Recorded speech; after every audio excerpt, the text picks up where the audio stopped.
Hello नमस्ते। आज चाहिँ म तपाईहरुलाई है कोदोको रोटी बनाएर देखाउँदैछु। कोदोको रोटी भन्दा पनि हामीले त्यो के भन्छ उयस खान्छ नि, गिलो रोटी खान्छ नि, त्यस्तै कोदोको रोटी चाहिँ आज म बनाउँदैछु है। त्यो किन भन्दा चाहिँ कोदोको रोटी चाहिँ एकदमै राम्रो हो हेल्थको लागि है। हेल्थ भन्दा पनि सुगर हुनेलाई चाहिँ राम्रो हो। हुन त सबैले पहिल्यैदेखि खान्छ, तर पनि अब सुगर हुनेलाई चाहिँ एकदमै राम्रो हो। त्यसले गर्दा चाहिँ मैले यहाँ कोदोको रोटी बनाउँदैछु है। त्यसको लागि चाहिँ हेर्दै जानुहोस् ल। म चाहिँ कोदोको रोटी चाहिँ कोदोको पिठो चाहिँ के भन्छ कम्ती, यो त हामीलाई चाहिँ होइन, मेरो हस्बेन्डको लागि बनाउँदैछु है। यो चाहिँ कोदोको रोटी बनाउँदा चाहिँ हामीले यहाँ चाहिँ कम्ती बनाउँछौँ है।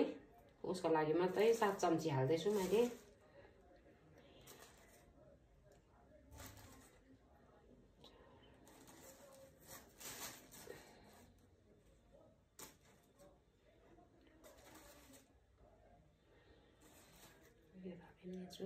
अब यसमा चाहिँ अलिकति हामीले आटा पनि थप्नुपर्छ हो। आटा पनि हाल्नुपर्छ, तब मात्रै यो पड्किँदैन, फुट्दैन बनाउँदा। हेर्नुहोस् ल।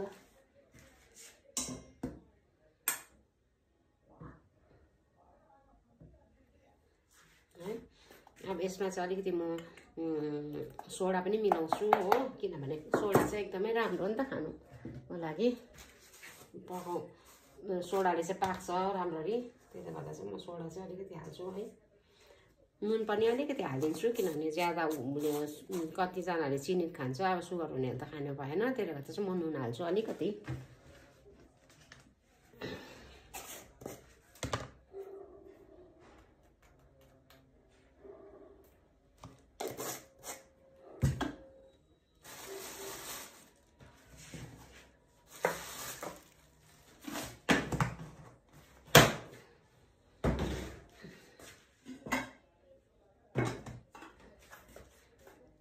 एकछिन मजाले मोलेर चाहिँ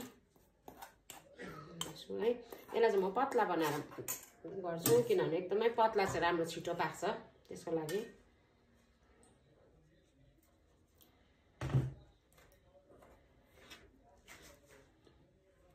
मैले पानी चाहिँ निकै हालेँ, मोल्दैछु ल। यतिको भएको छ। यस्तो मोटो चाहिँ बनाउँदिनँ म चाहिँ, एकदम पतला, एकदम पानी जस्तो बनाइ माग्छ त्यो पतला। त्यसले गर्दा चाहिँ अझै म फिट्छु यसलाई। मैले तेल चाहिँ के भन्छ ताइचे तताएँ है, यतिको बनाएको छु। हेर्नुहोस् मेरो हस्बेन्डले त अझै पतला बनाउँछ, मैले चाहिँ यतिको बनाएको छु घुम चाहिँ है। लिक्विड चाहिँ यतिको बनाएको छु। अन्त के भन्छ पतला पतला बनाउनु पर्छ। तपाईँहरू सबले बनाउँछ, सबैले गिलो रोटी बनाउँछ। र पनि मैले एउटा यो के भन्छ कोदोको रोटी चाहिँ राम्रो हो, अहिलेको मान्छेले त्यति खाँदैन भने चाहिँ मैले बनाएको। कोदोको रोटी चाहिँ एकदम हेल्थको लागि पनि राम्रो हो। यसले खाँदा चाहिँ एकदम सुगर हुँदैन, सुगर चाहिँ पुरा कन्ट्रोल हुँदो रहेछ। बेलुका चाहिँ यही खान्छ मेरो हस्बेन्डले चाहिँ, 4-5टा पतला पतला नै। हेर्दै जानुहोस् ल। यो चाहिँ ताई निकै तातिँदैछ है। म चाहिँ घिउमा बनाउँदैछु ल।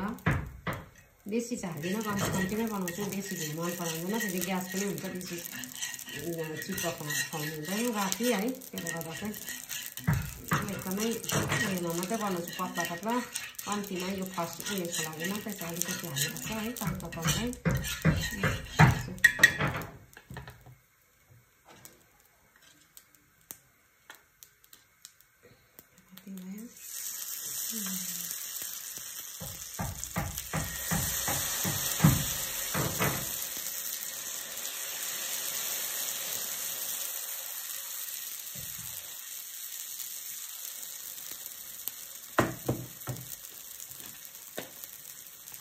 यसलाई साइडमा उकाउनुलाई चाहिँ साह्रो पर्छ त, मैले चाहिँ यसो लगाइदिन्छु।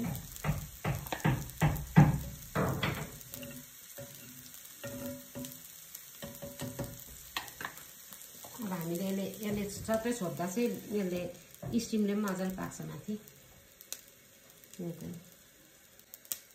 यतिको हुँदैछ है। अन्त अब यसलाई चाहिँ एकछिन झिक्छु म।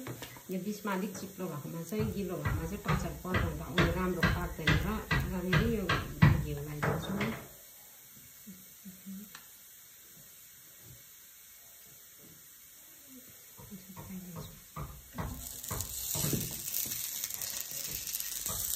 कन्टिन्यू गर्नु पर्यो।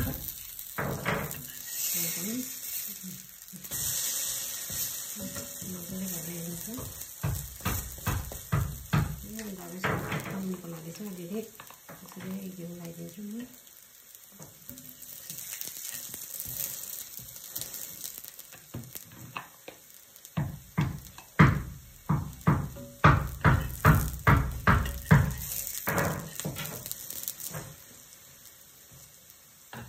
अब यसलाई फेरि एकपल्ट यसो छोपिदिन्छु कतिको पाकेहरूमा किनभने अलिक टाइम लाग्छ ढुङ्गाहरू पाक्नु किनभने पाकेको हुँदैन कतिको भन्छ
बेला बेलामा चाहिँ यसरी क्या अघिको पाकेकोहरूलाई पनि यसरी पकाउँदै जान्छु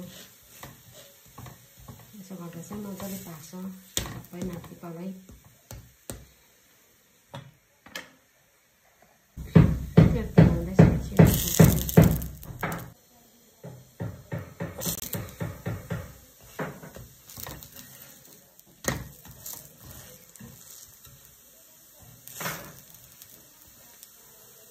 यो बिच अलिक पाकेको हुन्छ यहाँ चाहिँ यसरी हेर्नुपर्छ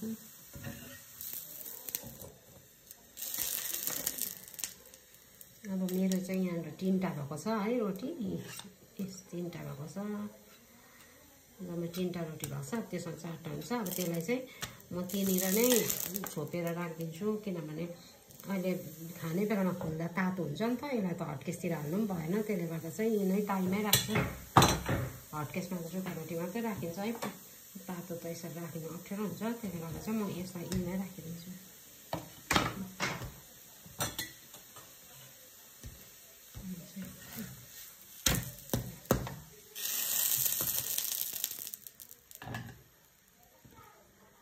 तपाईँहरूलाई मैले कोदोको रोटी पोलेको देखाएँ है अब रोटी हामीले पोल्दा पनि हुँदो रहेछ रोटी चाहिँ तर त्यो चाहिँ अलिक कडा हुँदो रहेछ त्यसरी मैले अस्ति पनि ट्राई गरेँ त्यो पनि मैले मजाले मोलेर पनि बनाएको थिएँ तर त्यति राम्रो त्यो चाहिँ कडा हुँदो रहेछ खाँदा त्यसले गर्दा चाहिँ यो नै राम्रो हुँदो रहेछ तपाईँहरूलाई कस्तो लाग्यो है मन पऱ्यो भने यसो लाइक कमेन्ट्स गरिदिनुहोस् न ल अन्त यो चाहिँ एकदम हेल्थको लागि पनि राम्रो हो अब हाम्रो यहाँ सहरतिर त मान्छेले त्यति खाँदैन कोदोको रोटी है अन्त यो चाहिँ खासै कोदोको रोटी चाहिँ हामी आफूले सबैले खाँदा पनि हुन्छ हो यसरी बनाउँदा चाहिँ छिटो पनि पाक्छ मिठो पनि हुने हेल्थलाई पनि राम्रो हुन्छ हो मन पऱ्यो भने चाहिँ लाइक सेयर गरिदिनुहोस् न ल हुन्छ बाई बाई